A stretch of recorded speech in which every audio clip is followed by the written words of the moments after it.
And there are some differences between, AI search and Google search. So, if we want to get technical, you know, Google AI uses an index called fast search, which is different from the national or the local index, right? But you know what? Fast search is a smaller index based off of sites that they trust, EEAT, So if you're still using the same fundamentals of SEO, and they feel like they could trust you, you're going to be in there, right? So what are you really doing different if you've been doing the foundation strong all along, right?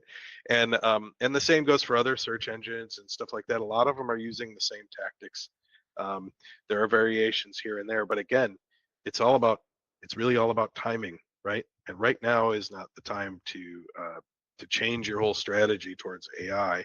What you need to do now is future proof, and then watch what they do next, because they're changing it all the time.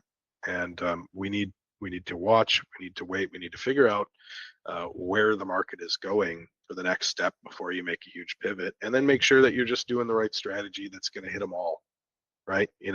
I don't think, a lot of people have talked about all the new terms that they try to use to replace, like, the concept of SEO, right?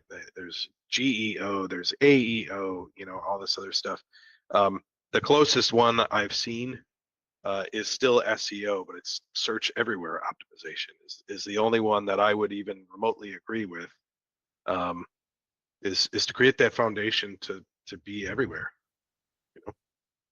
Yeah, and I'm glad you brought up the AEO and GEOs of, the world, because every time I see those, part of me wants to smile and part of me wants to, make a fist out and rage when I read it, because, it's clearly just, marketers are marketers, and marketers will try to put a spin on things just to try to sell things sometimes. And that's the case here.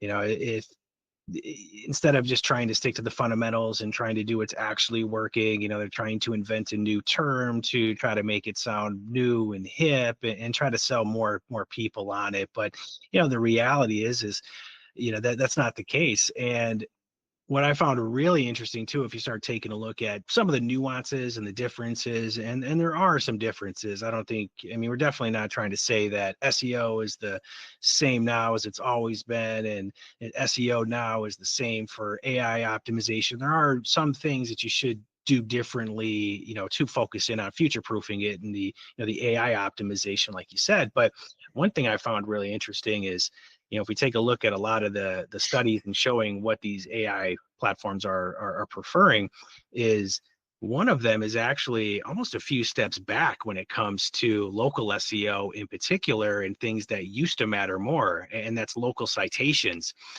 For a while there, that was a major factor with SEO, making sure that your name, address, phone, we call it NAP, and all of the different local directories are the same and consistent throughout, and making sure that you were listed there and had them all the same would give you a good ranking boost. Like, that was a big factor for it. But as Google became smarter, we'll say, it relied on it less. It's still important, still things to do, still definitely wanted to handle it for it, but it wasn't the major impact that it used to be.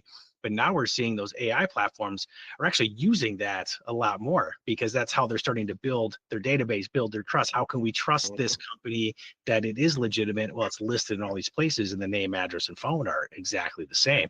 So it's almost reverting back to older SEO tactics, if you will.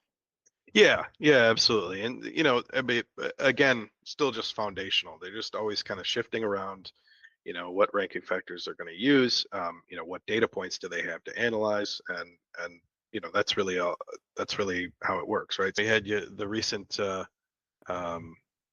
AI search optimization company, Lorelight, basically fold, and the owner came online and basically said there wasn't a need for these services because it's all just SEO still.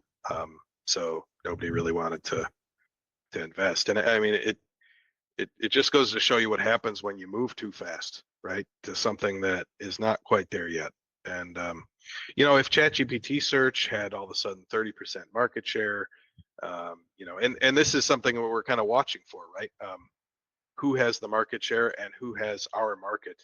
on it. And that's why I'm particularly excited to continue to watch Apple. Who are they going to work with? And we hear rumors, oh, it's going to be Gemini, and then it looks like it's going to be Gemini, and then if if they work with Gemini, then it just puts more power into Google's hands.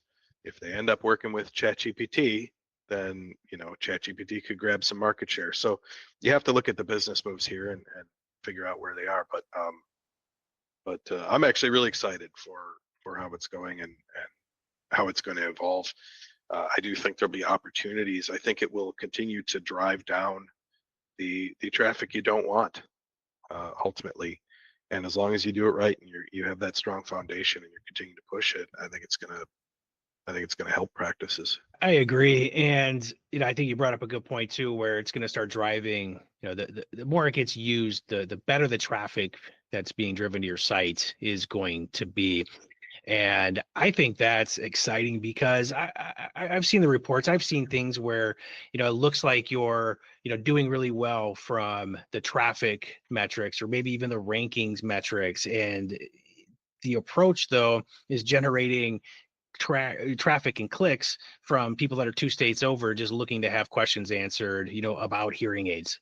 Well, that might look good on a report. That might make the SEO company that you hired feel better about it. But the reality is that's not going to help your business because they're never going to become a patient anyways. They're 2 states over. They're just looking for information, whereas now, you keep focusing in on the local search.